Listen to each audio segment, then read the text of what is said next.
నిజమైన స్నేహితుడు విడువక ప్రేమించును. హల్లెలూయా. ఒక ఆయన ఇలా అంటారు, friendship must be valuable but not be costly అని. స్నేహం అనేది విలువైన దానిగా ఉండాలి కానీ ఖరీదైన దానిగా ఉండకూడదంట.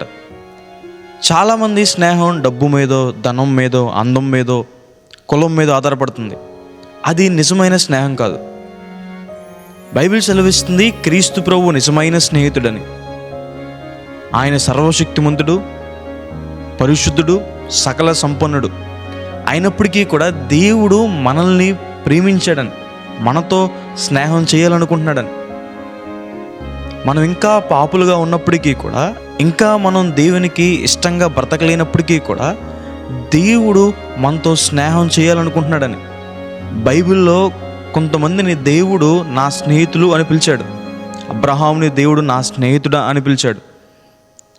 మోషే గారిని దేవుడు స్నేహితుడా అని పిలిచాడు.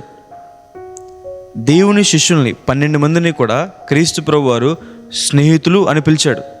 ఒక స్నేహితుని కోసం ప్రాణం పెట్టిన వారి కంటే ఎక్కువగా ప్రేమించిన వారు ఎవరో కూడా లేరని.